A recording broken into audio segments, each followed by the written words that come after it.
So a lot of the problems that we're seeing now is related to the lack of tools. Yeah, crops would is definitely the easy way to go, but I'm not playing the easy game. What I'm trying to do is get all of the Steam achievements on a single map, which means that I've got to go for a mountain men map, and I can't grow crops. We can't grow crops or use herds. We can't build schools, so we can't educate anybody. And I have worked out a way in which I think we can achieve all of the achievements, but it's we've had to drop down from a population of 200 to, and we need a population of about somewhere between 70 and 100, but it needs to be a stable population, and managing that decline is the tricky bit. So we're going in waves of starvation and tool shortages, and running out of fuel, and then it will recover for a while, and then we'll get another small wave, and we should slowly ease our way towards stability. Once we've got to the point of stability, we should see the resources start to climb again. So when we got to that point before, the food rose to over 1,000, and I want to see in the next wave, I want to see it get well over 1,000.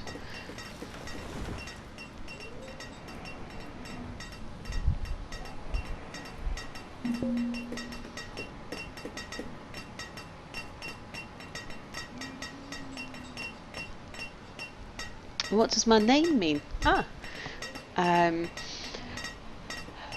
Well, my name dates back for, gosh, a long time. Salford it's the town where, well, city where I live at the moment, but it was the city where I was living.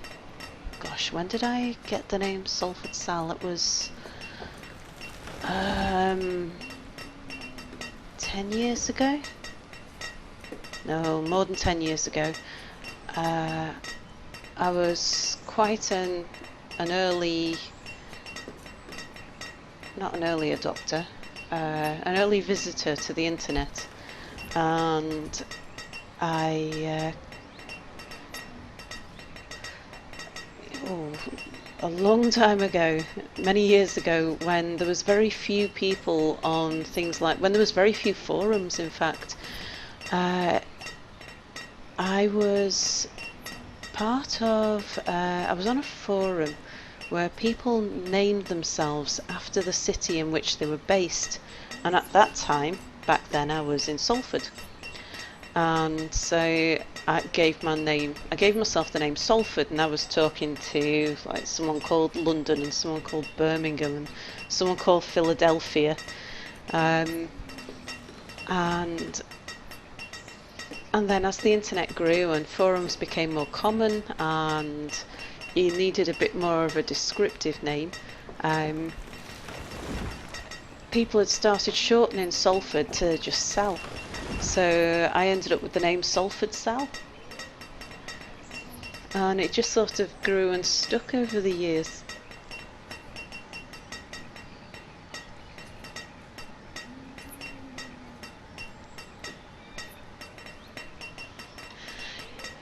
I'm not sure that forests actually affect the amount of game.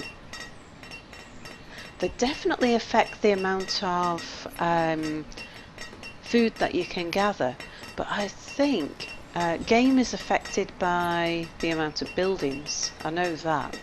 But I don't think the amount of trees affects the amount of game, because you can put a hunter in the middle of nowhere, and in the middle of an unforested area, like in the middle of, I've learned this one the hard way, if you put a hunter in the middle of farms that are herdsmen, so fields and fields of cows. The game will still spawn into the middle of fields of cows. It'll have no, but the hunters will take your cows as well as the wild game. So yeah, I don't think it affects the thickness of your trees affects the amount of game that you get.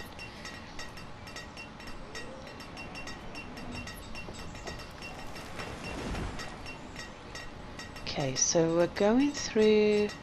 I want to see this food spike well over 1,000. So even with our lack of tools, if it gets well over 1,000, then the peak of this wave will be higher than the peak of the last wave, so we should be edging our way towards a recovery and stability.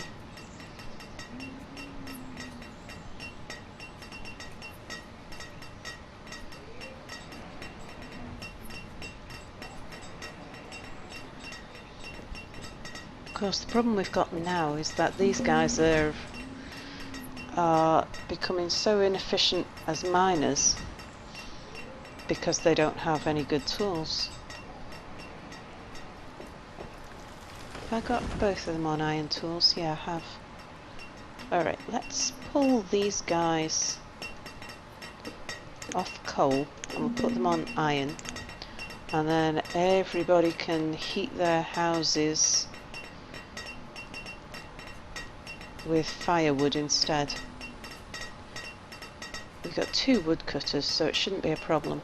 But what I will need to do, yeah, you see, we're above 1,500, so that's definitely better than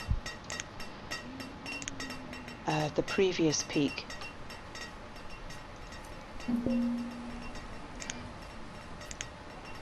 So I'm gonna put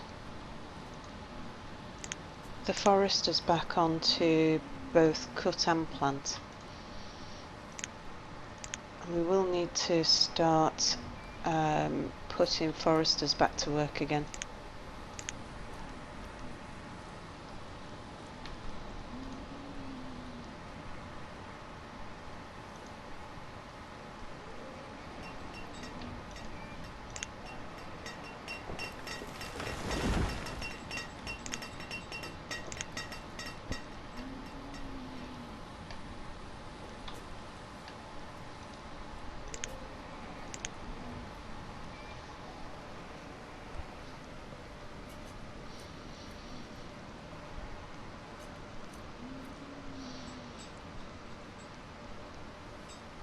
Okay, I think I'm going to take the tailor off tailoring for the moment, and we'll put the tailor on to,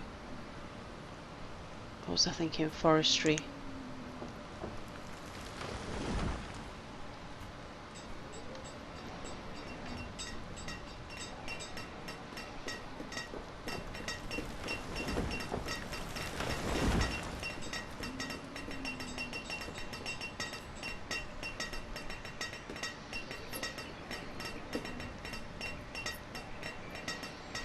The problem we've got now, I'm betting, if we got,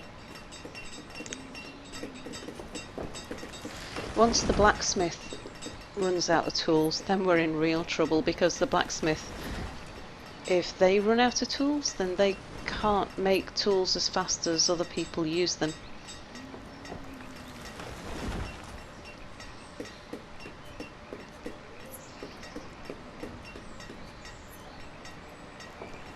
But we've got 10 miners now, all working on getting iron just for the blacksmith. So even though they don't have good tools, everything that they produce is going into tools. So we should see that situation starting to recover. and you can see from the food. Now hopefully start putting some more foresters on now that the woods have thickened up.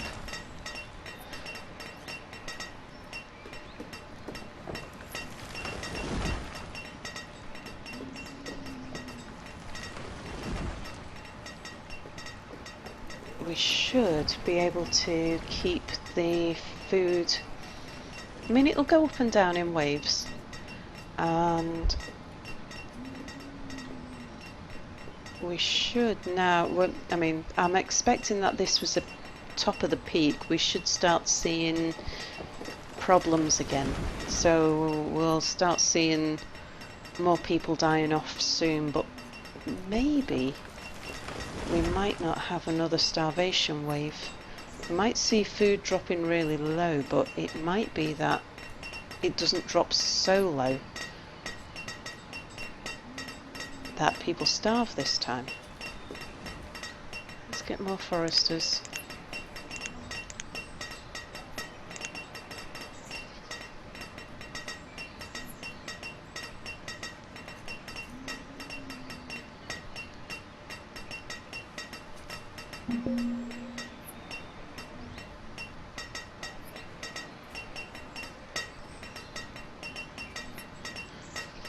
So this is not a bad balance.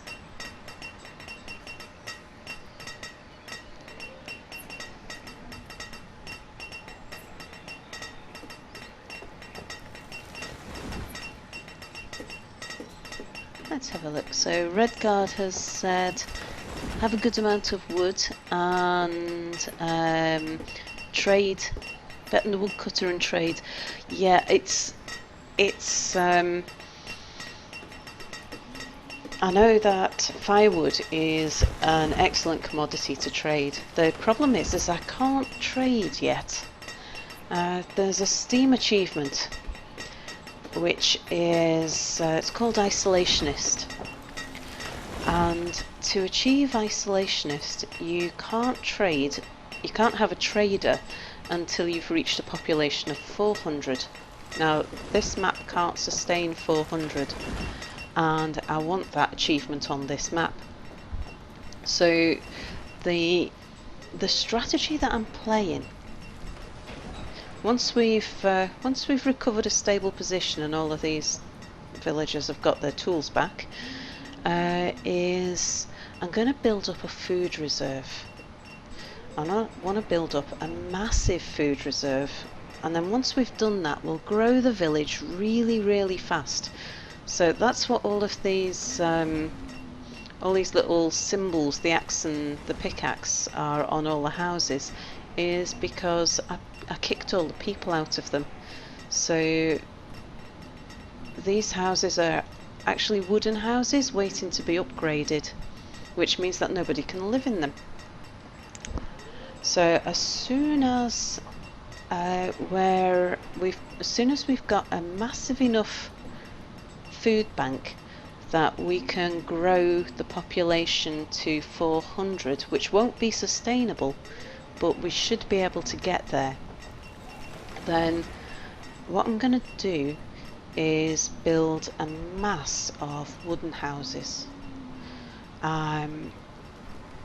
We'll take the population right up to 400 and then we'll let them die back again. But at that point we'll get the Steam achievement, and we'll get the Steam achievement that will allow us to trade. It'll also allow us to have schools and educate the people, which will make them twice as efficient as they are now.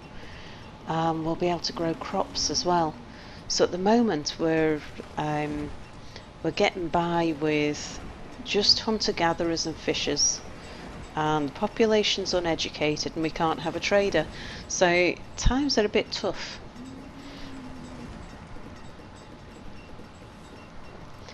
And actually it was doing okay until I grew the village a bit too fast.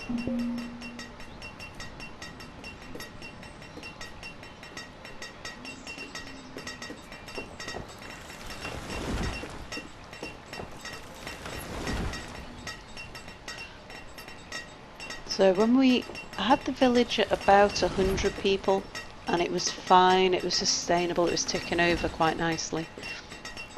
But then I attempted to grow it to 200 to see if it could sustain itself, and it couldn't.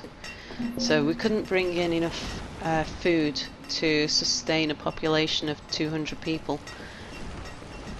So managing a decline from there to where we are now means that you have to, it causes waves of die-offs of people, because you kill off 100 villagers, and that causes peaks and troughs in the age of the villagers that are left. So you end up having baby boom years, and then other years where there's very few children.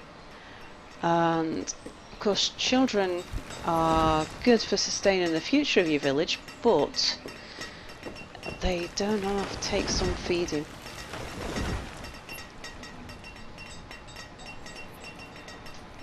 So we're in the situation now where the peaks and troughs of the problems that the village is facing is starting to level out a little bit now. We've still got the problem with the tools, but we're getting less of this issue where houses are going unheated, and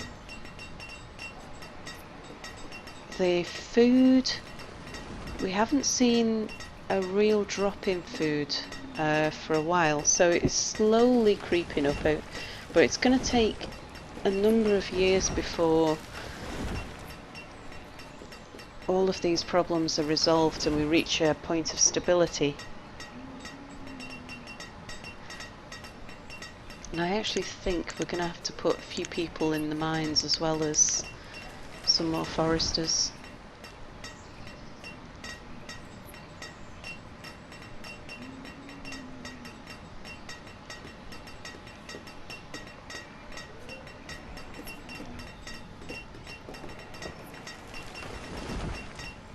So the way the fishermen work is it's the same as the gatherers actually.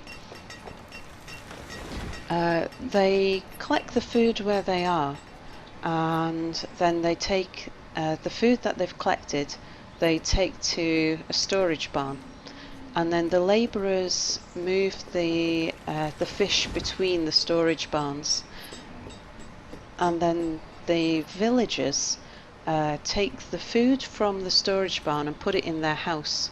So you see this guy here, he's either a gatherer or a hunter, and he's taking the food that he's sourced and he's putting it in the storage barn. Now we might actually drop it in this storage barn. Yeah, there you go, because that was probably his closest one this time.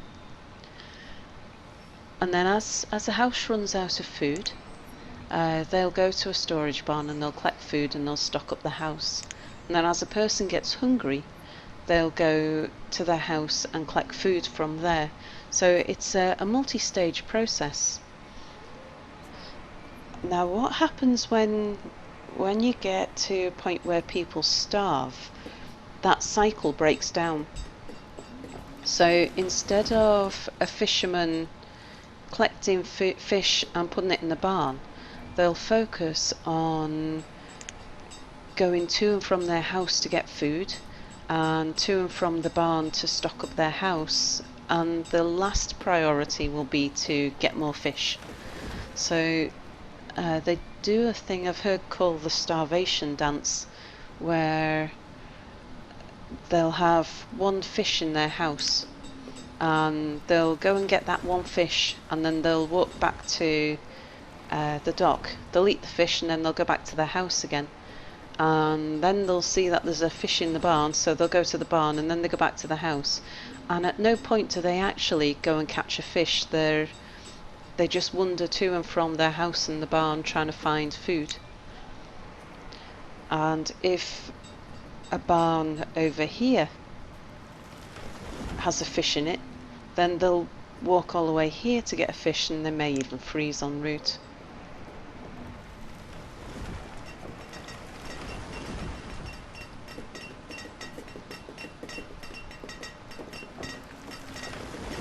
many? Yep, so one more forester, and that should mean that we've got one forester in each.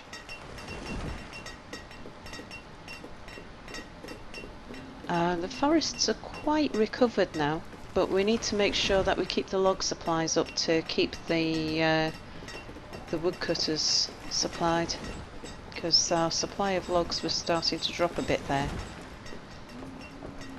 And now that I'm not getting coal from any of these mines. I've put them all on iron.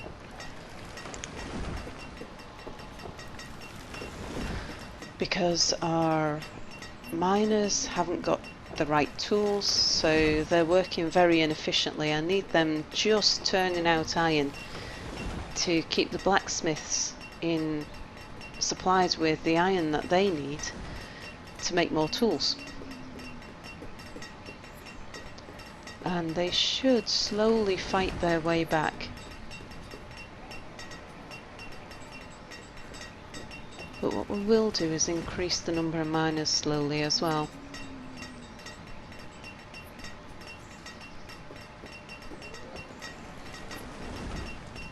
Population now is up to 92.